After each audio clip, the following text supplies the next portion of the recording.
The gentleman in the back. It seems to me that you have had Name? some... Town. Where's Why, I'm Ethan Allen. You have had 200 years of this experiment in democracy. And 2,000 years of recorded history. And yet, here you are debating whether or not to debate, whether or not you are capable of governing yourselves. I recall the words of Patrick Henry rather than my own. I submit to your recollection as to whether liberty is destroyed most often by the licentiousness of the people or the tyranny of rulers. I imagine that the balance is on the side. And happy you may be if you miss the fate of those nations who, omitting to resist their oppressors or negligently suffering their liberties to be wrenched from them, have groaned under intolerable despotism. And most of the human race is in this deplorable condition. And those nations who have gone out in search of grandeur and power and splendor have also fallen sacrifice and been the victims of their own folly, while they have achieved these visionary blessings. They have lost their freedom. If you surrender your sovereignty for these visionary blessings, sovereignty that was given to you by nature and nature's God and your own constitution, why, you will create tyranny.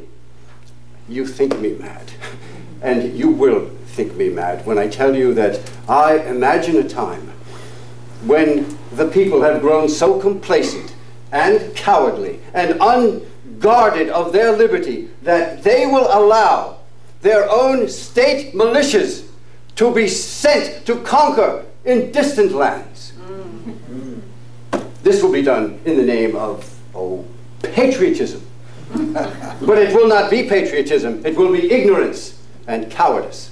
And you will think me madder still when I say to you that I can imagine a time when your elected servants surrender your sovereignty to the executive branch, and that will be in the name of security. I can foresee a time when the federal government will prevent a sovereign state from counting ballots in the name of democracy. And I can imagine a time when a central power will invade this land to confiscate your livestock, your crops, and your property.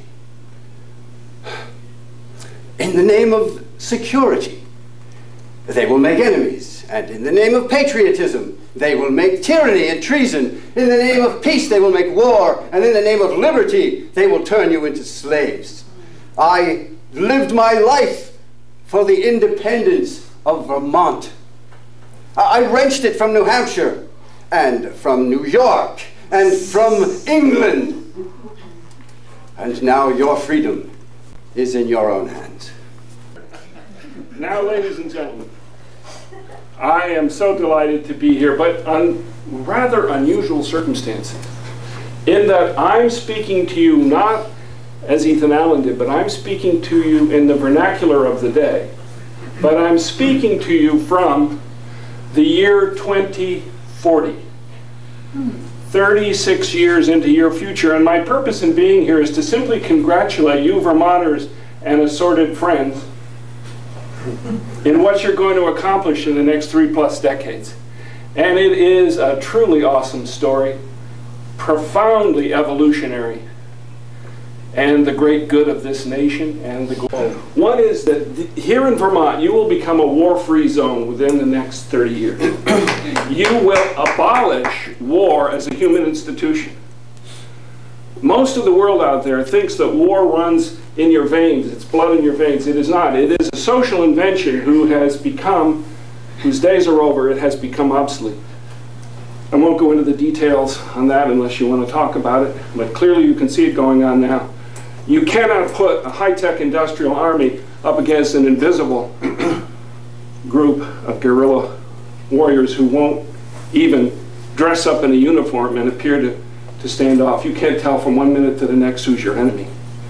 And so there is such a profound mismatch in how you are proceeding today. It is so obsolete, so ruinous, so costly, and so obsolete, which America hates. America cannot stand too long being obsolete. Lastly, you here in Vermont, and it's been spoken today by visitors from England, other places, you here in Vermont will begin the political economy of love. That is to say, you will discover what the physicists already know, and that is that the universe is a love story, that the Big Bang is derived from the slowing of love to light, the slowing of light to matter, and then to life and to consciousness into this meeting. And you are on your way back toward the source of the universe, love itself. And you will run this state as a political economy of love. Now that sounds absolutely outrageous, but one last thing. If you have an apple and I have a dollar, I give you the dollar, I eat your apple, it's over. It's an either-or exchange. If you teach me something, I have it, you still have it, I teach it to you, you have it, I have it, he still has it. So information is an and, not an either-or exchange. Love is its own reward. It is totally sufficient unto itself. It requires no exchange or reciprocity. And when the communities of Vermont begin to enact that kind of behavior, your total economy and your leadership in the world will be truly astounding.